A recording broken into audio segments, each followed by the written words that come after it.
여러분들이 제일 관심을 가질 수도 있고 최근에 가장 많이 이슈화되는 이제 핵과 미사일 개발에 대해서 말씀드릴 건데 혹시 앞에서 제가 설명드렸던 것 중에서 궁금하거나 뭐 질문이 있으시면 편하게 얘기해 주셔도 됩니다.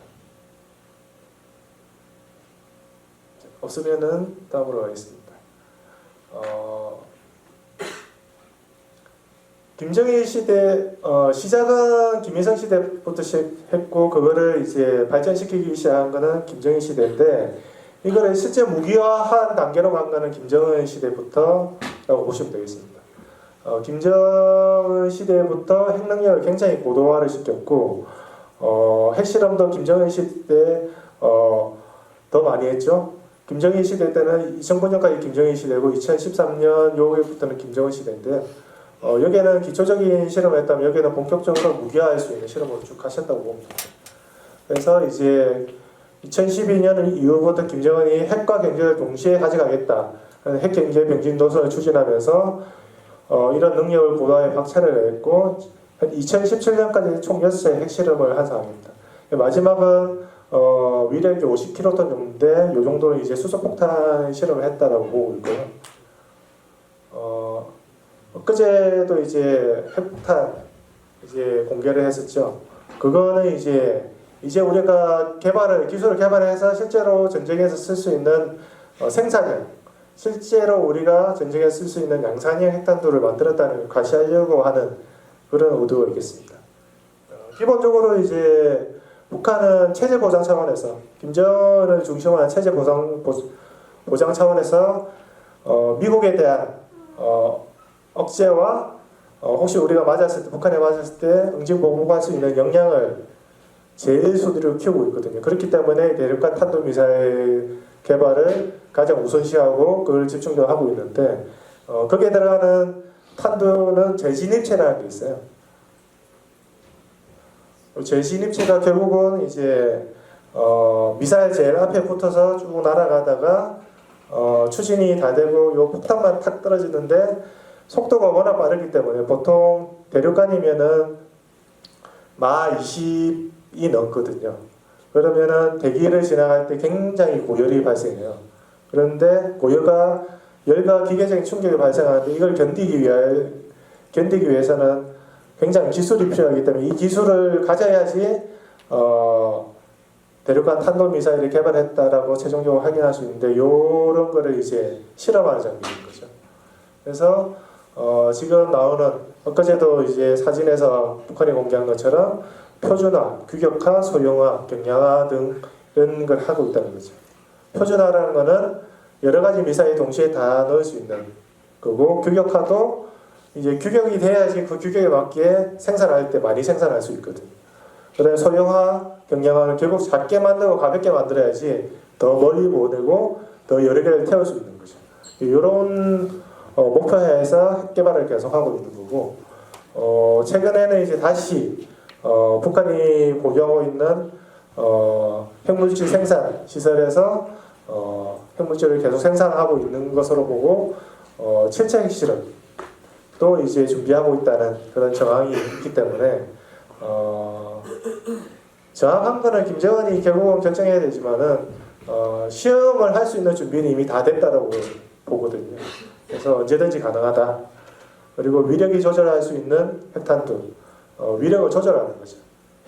이제 기폭할 때 위력을 조절할 수 있는 기술을 넣어가지고 100kT짜리를 50kT 정도로만 폭발시키는 이런 기술이 있거든요. 그런 기술이 들어가면은 언제든지 내가 원하는 수준으로 내가 원하는 작전적 임무에 맞게끔 폭발력을 조절하면서 유연하게 쓸 수 있기 때문에 이런 기술들을 개발하고 그다음에 큰 핵폭탄, 폭발력이 큰 거 보통 이제 메가톤급 정도인데 히로시마와 나가사키에 떨어졌던 게 보통 15에서 20kT 정도인데 메가톤이면 요거보다 50배 이상 큰 거죠. 그 정도면 한 발이면은 아마 서울 상공에 한 발이면 서울이 완전 마비된다고 보시면 되겠죠. 그 정도 큰 걸 해야지 미국이 위협을 받고 압박을 받을 수 있기 때문에 이런 큰 폭탄도 가져가려고 하는 거죠. 그래서 이런 실질적인 전략급 핵전력을 보유하고 그걸 위해서 앞서 말씀드렸듯이 이런 재진입체를 여러 개를 탑재하는 거죠. 여러 개를 탑재해서 올라가서 동시에 탁 뿌리면은 미국이 자랑하는 미사일 방어 체계가 방어하기 제한되는 거죠. 이런 걸 다탄두라고 하는데 이 다탄두를 탑재하면은 실질적인 전략급 핵전력으로 이제 간다는 거죠. 앞서 말씀드린 것처럼 전략급 핵전력인데요. 지상에서 발사하는 것들은 화성계열이라고 이제 일컬고 있습니다. 2017년부터 2020년까지 2017년에 김정은이 화성 15형 요거를 마지막으로 처음 쏘면서 우리는 핵무력 달성했다라고 언급했거든요. 근데 핵무력을 달성한 게 아니고 이제 최초의 기술을 이제 만들어 본 거죠. ICBM급. 그래서 그 이후부터는 이제 사거리와 탄도 정량을 증가하는 화성 17형 같은 거를 이제 개발을 하고 지금 발사를 시험을 하고 있는 거죠. 2021년부터는 요즘 가장 핫한 거는 극초음속이거든요. 극초음속이라는 미사일을 개발을 하겠다. 그리고 이런 거를 조금씩 보여주고 있기 때문에 이런 극초음속은 지금 미국이 가지고 있는 미사일 방어 체계로는 방어가 제한되거든요.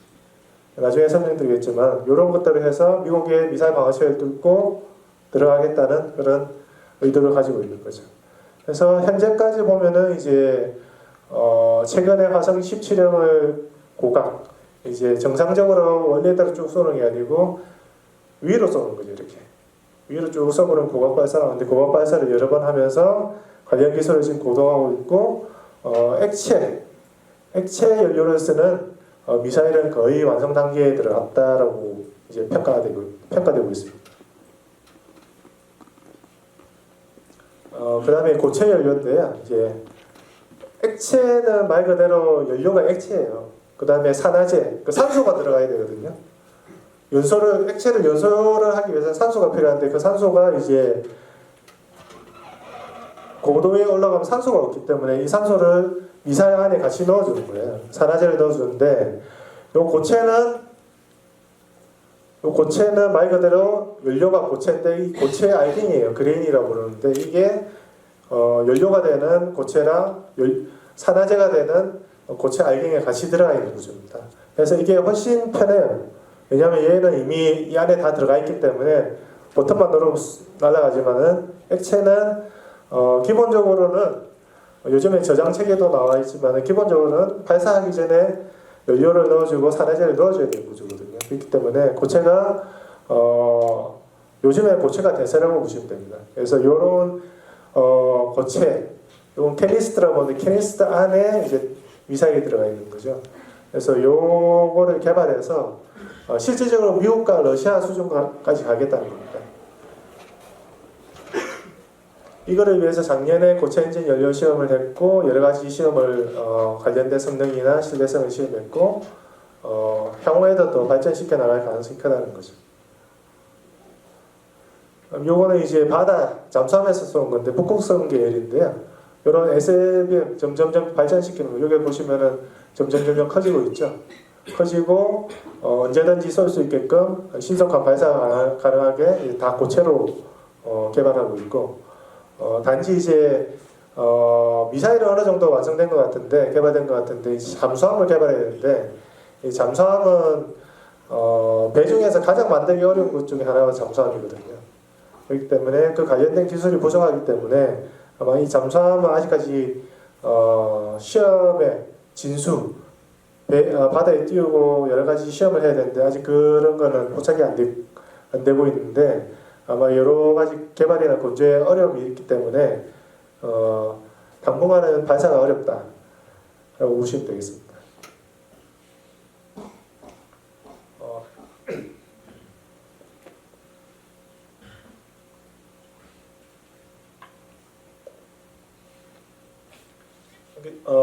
요거는 제 요즘에 핫한 이제 극초음속 미사일인데요.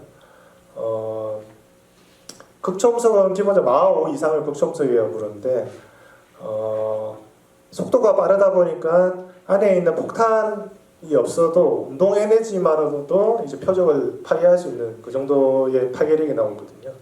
그래서 기존의 탄도 미사일 쏘면은 지구 중력에서 쭉 자유 비행을 하는 탄도 궤도가 아니고 요거는 딱 뜨면은 지구 저기에 탁 분리돼서 공기를 이용해서 쭉 타고 가다가 활공비행을 하는데 쭉 가다가 툭 떨어져요. 그러니까 요 타겟 지점에 있는 레이더가 쭉 이렇게 볼 수 있거든요. 요 전까지는 포착을 할 수가 없다는 거죠.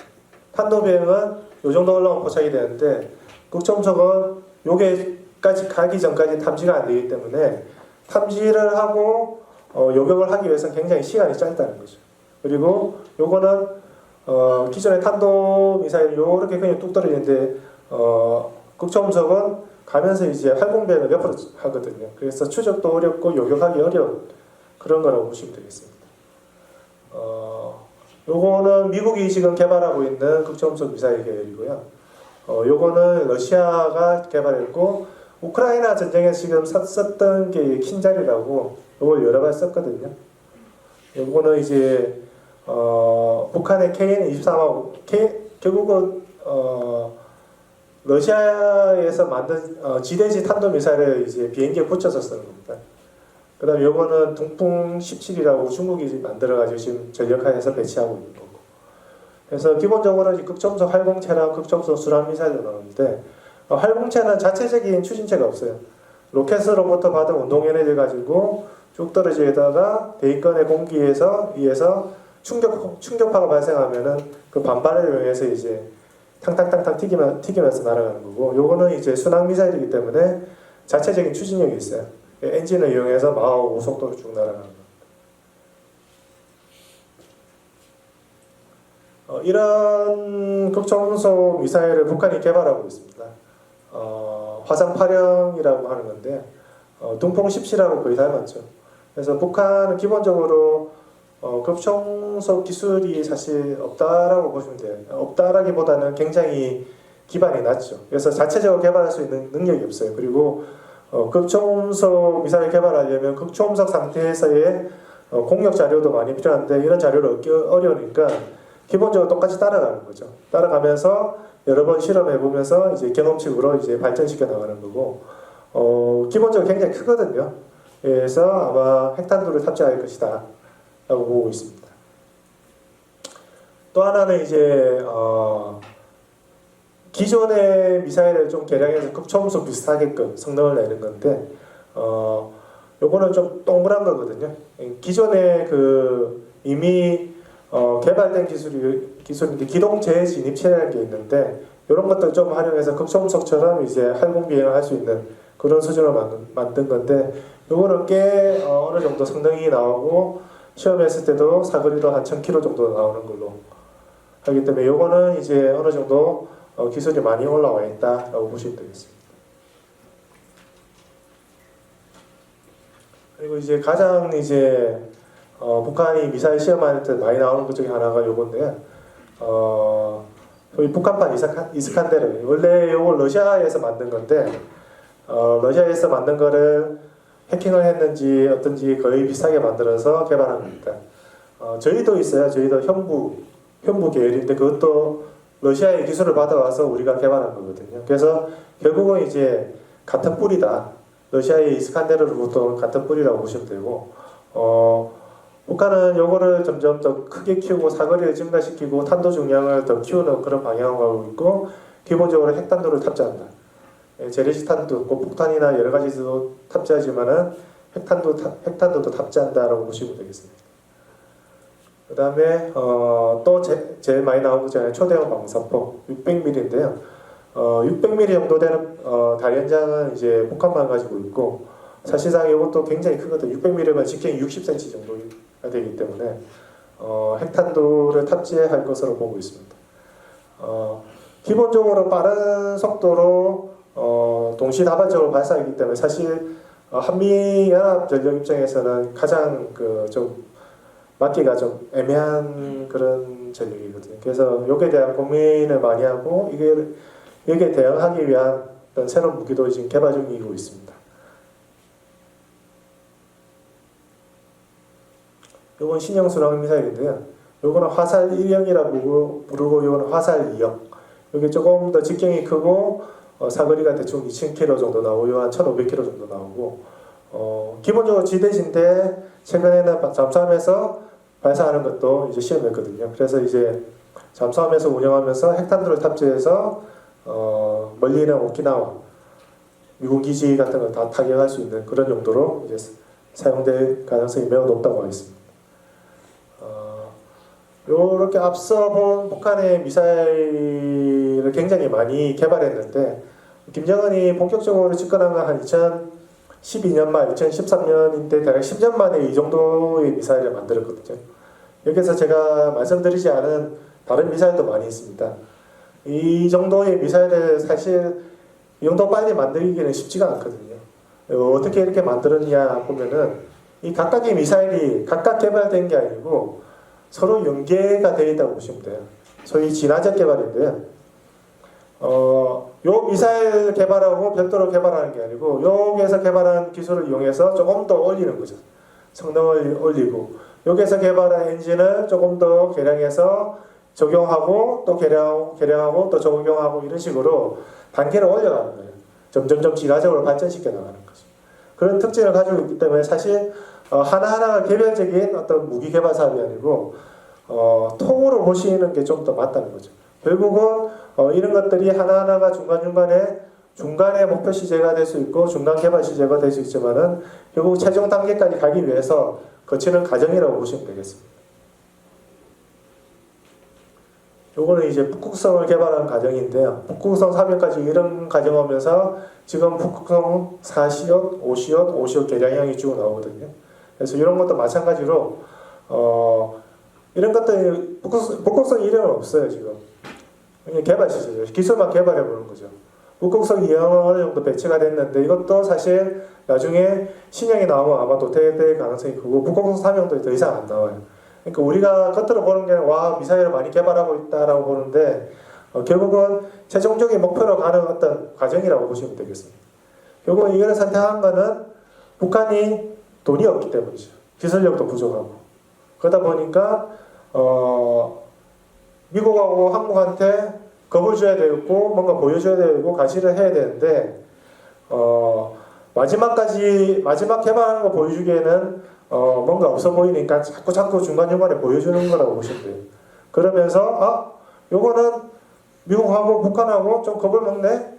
뭔가 우리한테 도움이 되겠네 하면은 그런 것들을 일부 전략화를 하는데 결국은 최종 목표 단계까지 가는 그런 과정이라고 보시면 되겠습니다.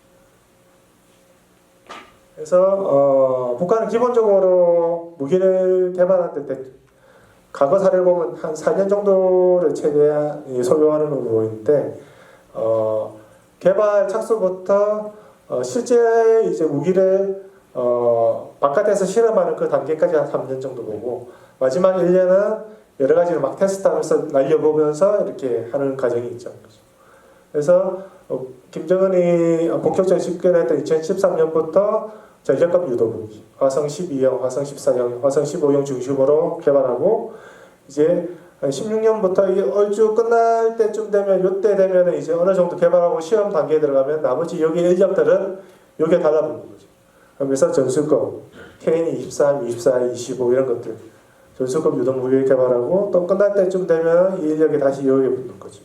그래서 화성 17형, 그 다음에 고체 연료 이제 ICBM, 그 다음에 북극성, 오시엇 이런 것들을 쭉 개발하고 극초음속을 개발하는 그런 과정으로 쭉 이어진 것으로 판단됩니다.